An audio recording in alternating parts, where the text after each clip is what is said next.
Drunk driver crash. Late at night on I-27, the West Texas wind blew cold across the hot asphalt under the headlights. A group of students had just left a bar in Lubbock. Laughter, the smell of alcohol, and trap music, still lingering on their clothes.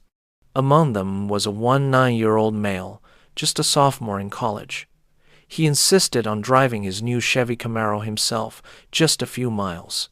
The music was loud. The speedometer climbed 70, then 90 miles per hour.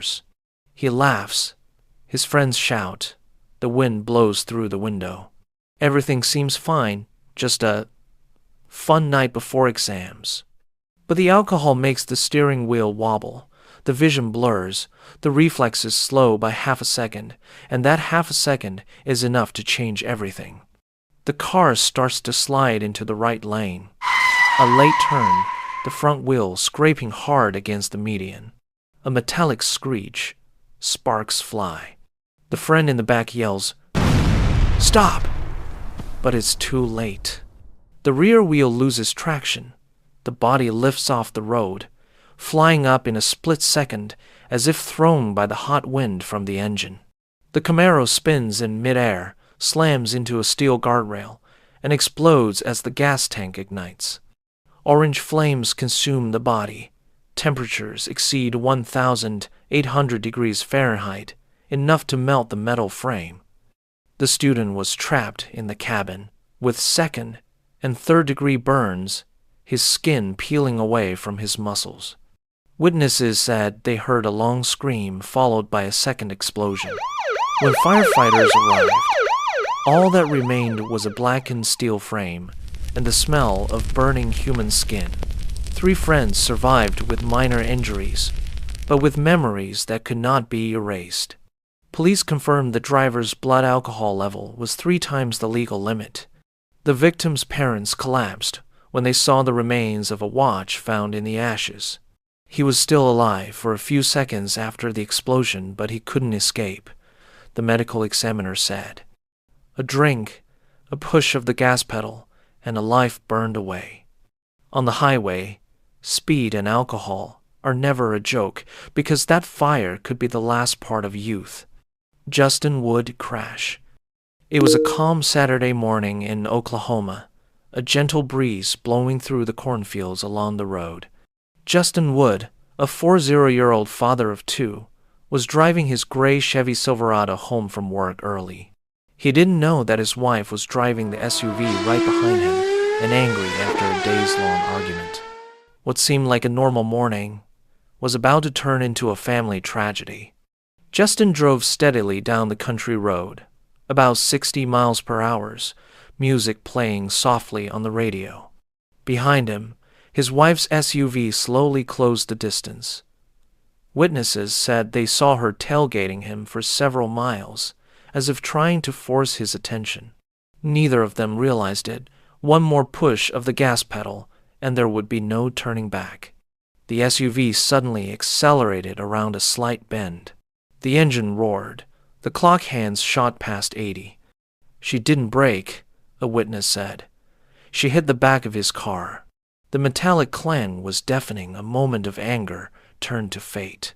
The force of the rear-end collision sent Justin's car spinning out of control, skidding sideways and flipping several times before flying off the road. The glass shattered like a shower. The car flipped over a fence, hit a utility pole, and came to a stop upside down. When police arrived, Justin was still breathing weakly, trapped in the mangled cockpit. But before the rescue team could get him out, his heart stopped. The death came quickly, coldly, and brutally. News of the incident shocked the Oklahoma community. His wife was arrested at the scene, in tears and panic, and charged with reckless manslaughter. Their 2 children, ages 7 and 10, were in the care of relatives, unable to understand why Mom would hurt Dad. Police said the high-speed rear-end collision caused the car to flip and instantly break the victim's neck. A moment of anger, a reckless crash, and a family torn apart forever. Anger can set your heart on fire, but sometimes it can also burn the people you love the most. Never think that accidents only happen to other people. Every road, every wheel, every second you take the wheel tired, drunk, or just a little distracted can mean the difference between life and death. A text message, a tap on the gas, or a dare to just a little claim thousands of lives each year across America. When an accident happens, there's more than the crunch of metal. There's the heartbreaking cry of those left behind. Buckle up, stay alert while driving, and don't let a moment of recklessness make you the next name on the list of the most painful deaths. Loss isn't just on the road, it's in the hearts of those you love. HVAC technician. On the 24th of August 2022, at a school in Kansas City, Missouri, a young HVAC technician began his shift as usual. His job was to maintain the cooling system and check the accompanying electrical panel. It was a seemingly familiar job.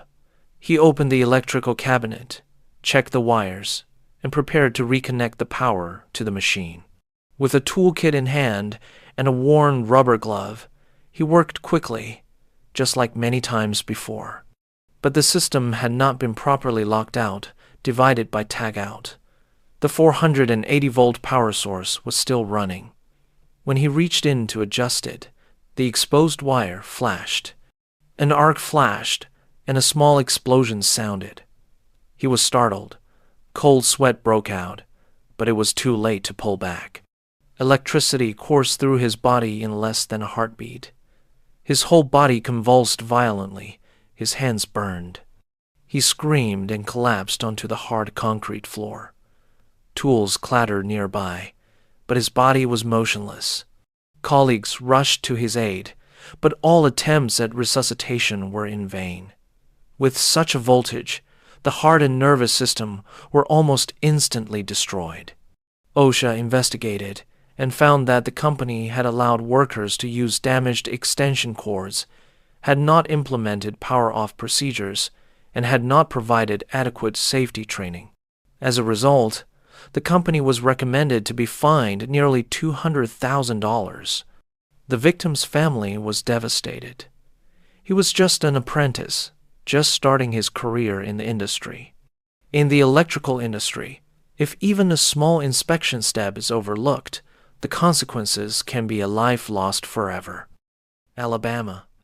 In 2024, after a violent storm swept through Coaling, Alabama, the area's power grid was nearly destroyed.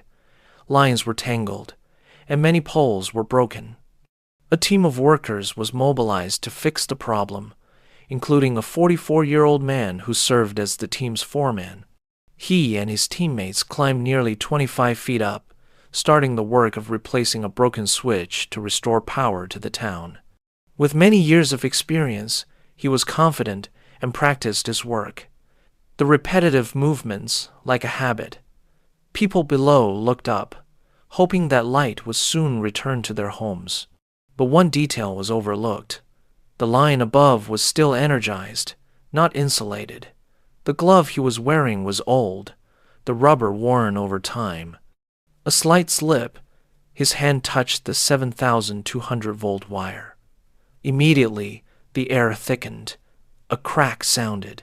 A blue light flashed in the darkness. The electric current passed straight through his body. He convulsed violently, his chest tightening as if being suffocated. The scream lasted less than a second before fading away.